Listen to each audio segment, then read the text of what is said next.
એટલે કલયુગ સવયુક્તિ હતા. એટલે પ્રેમ લક્ષણા છે. પ્રેમ લક્ષણા કોને કહેવાય?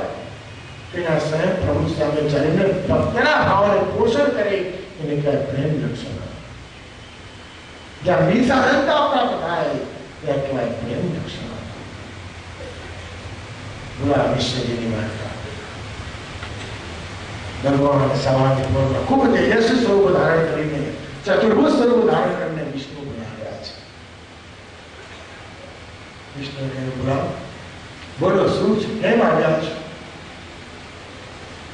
કેમ મારા નામનું ઉચ્ચારણ લઈને બેઠો છો? શું જોઈએ છે તમે?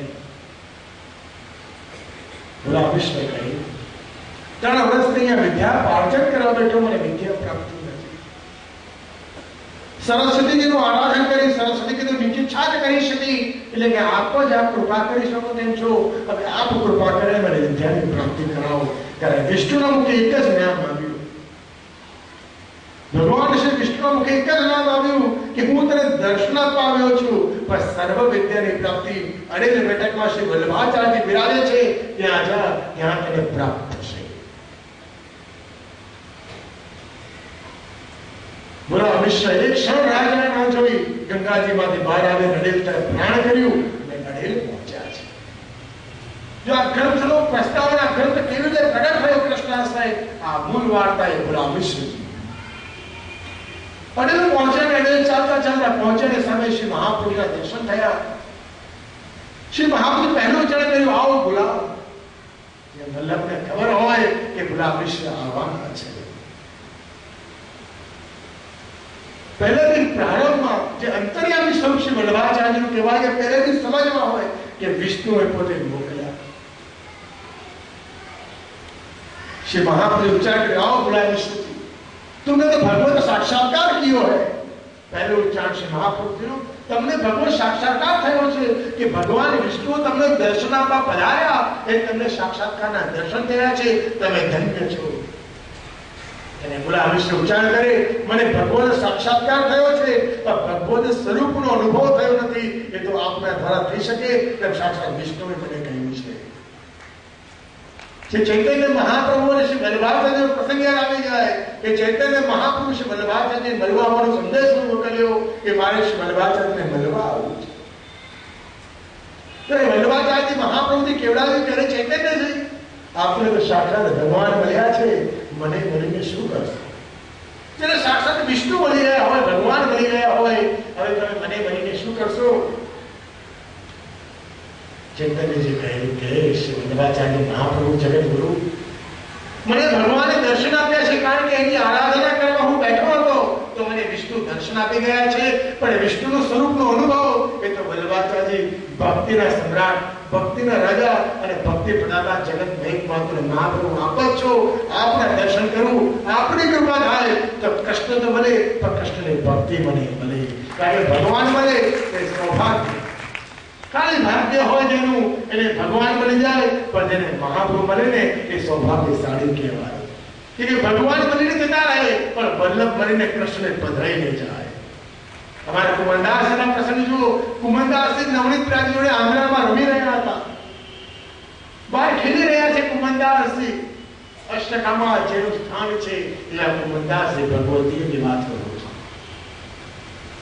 આંગણામાં નવનીત પ્રાજી પુરુષોત્તમ સ્વરૂપ છે, નવનીત પ્રાજી જોડે આંગણામાં ખેલી રહ્યા છે. એટલી વારમાં ઉત્થાપનનો શંખનાદ થયો. જ્યારે શંખનાદ થાય ને એની પણ એક ભાવના છે. શ્રી હરિરાય મહાપ્રભુજી જ્યારે નિત્ય લીલા પ્રગટ કરીને એમાં શંખનાદની ભાવના છે. શંખનાદ થયો અને કુમનદાસજી દોડીને કીર્તન કરવા જ્યાં દ્વાર ખોલીને છે ત્યાં દોડી રહ્યા છે.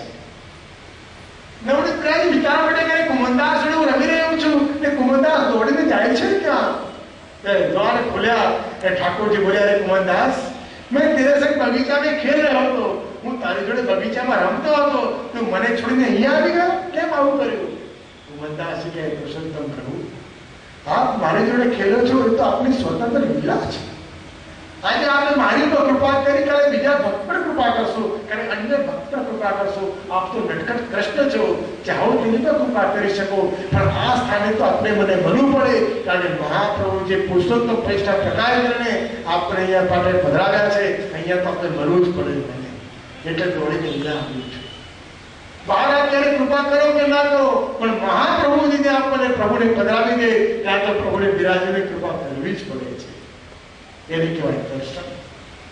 જે આંખો ખુલ્લી હોય થાય તે દર્શન, અને આંખો બંધ થાય ને થાય તેને ઝાંકી કહેવાય.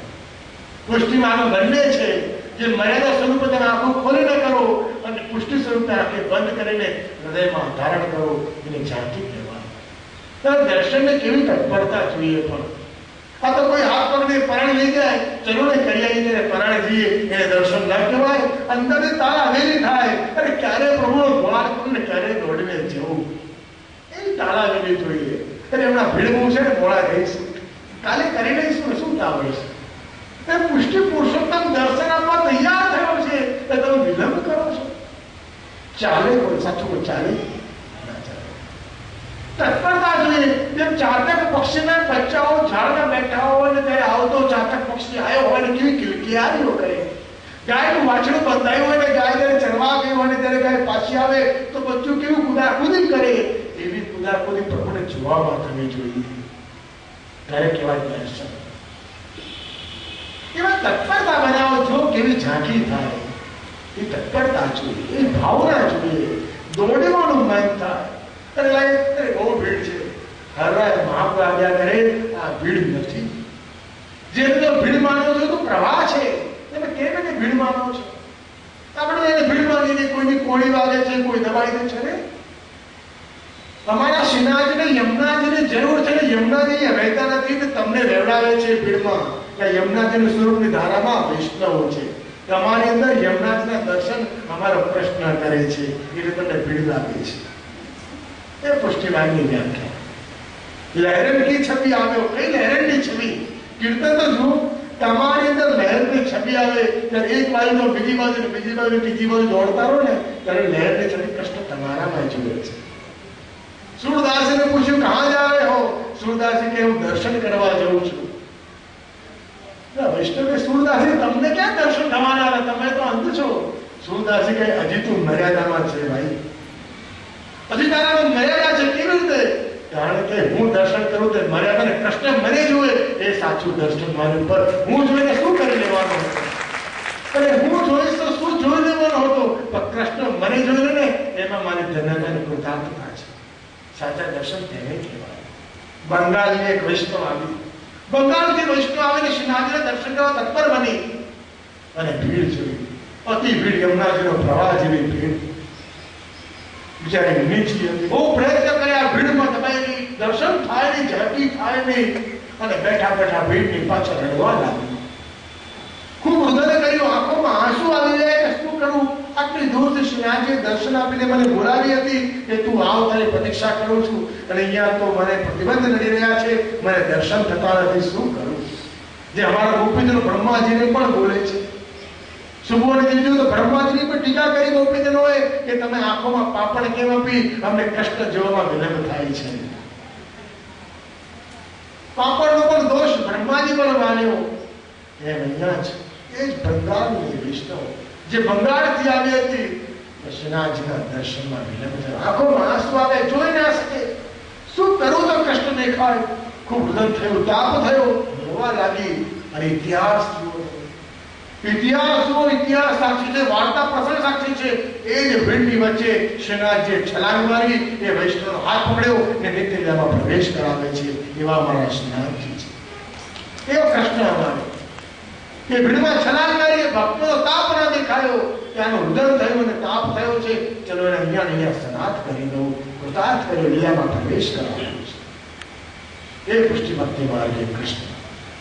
એ સત્સંગ કરો, આ ગુણગાન કરો, વૈષ્ણવના સંગમાં રહો. જેનો સંગ સારો હોય ને એની સંગતિ થાય.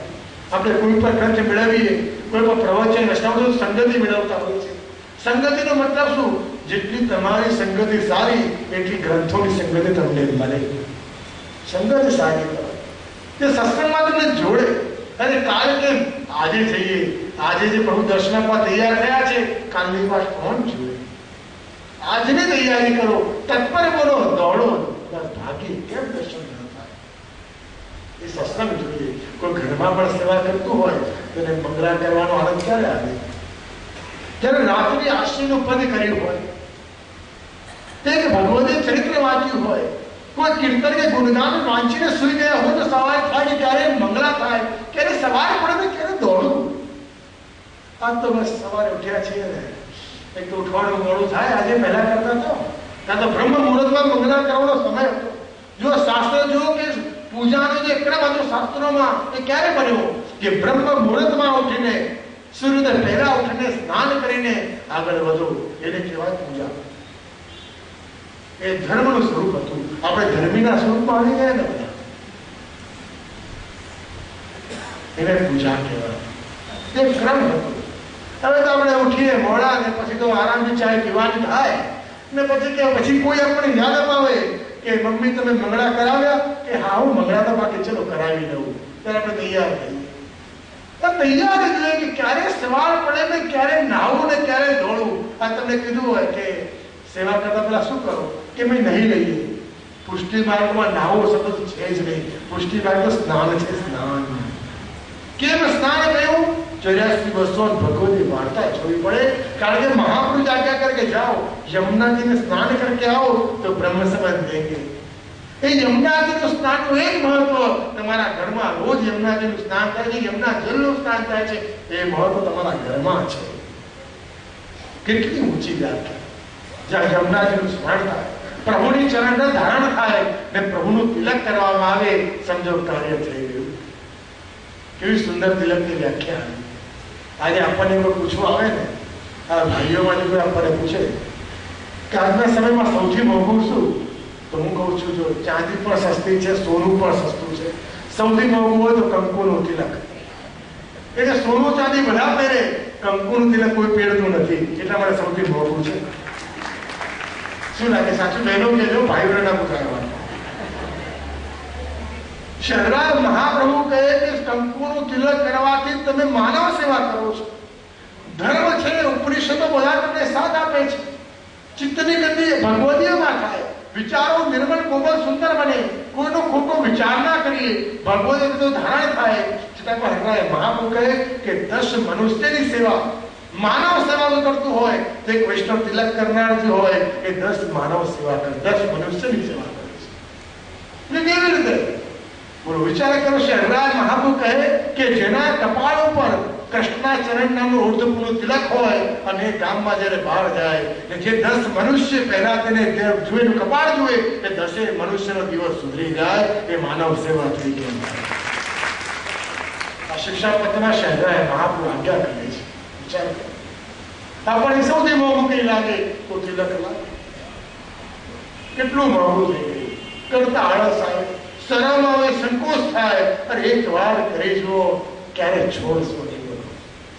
જેને એક વાર ધારણ કર્યું હોય ને એ છૂટે. જેમ કૃષ્ણનું સ્વરૂપ હોય, એક વાર કોઈ સ્પર્શ કરી લે એવો રસાનંદ આવે કે પછી કૃષ્ણનો સ્પર્શ છૂટે નહીં. એવું કૃષ્ણનું તિલક છે. એક વાર ધારણ કરો પછી એનો આનંદ જુઓ. સાચા વૈષ્ણવ પ્રથમ જેને છે ગોકુળનાથ આજ્ઞા કરે કે પ્રથમ વૈષ્ણવનું લક્ષણ માલા તિલકનું રક્ષણ છે. માળા તિલક રક્ષણ કોણ કરશે? આપણે વૈષ્ણવ આપણે કરશું. એટલે આપણે આજે કટિબદ્ધ રહીએ કે પ્રથમ કાર્ય એ કરીએ, આશ્રય સિદ્ધ થશે તો પહેલા આપણે તિલક કરીએ. કારણ કે દ્રઢતા પછી આશ્રય થાય.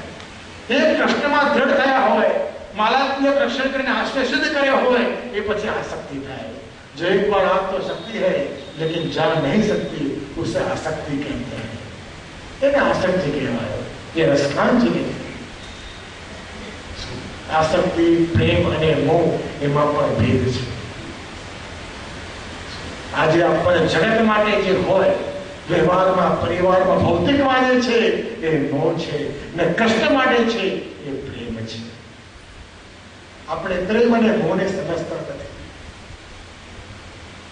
ભૌતિકમાં મોહ બાંધી એને આસક્ત કરીએ, આપણને લાગે એ સાચો પ્રેમ. એ તો મોહ છે.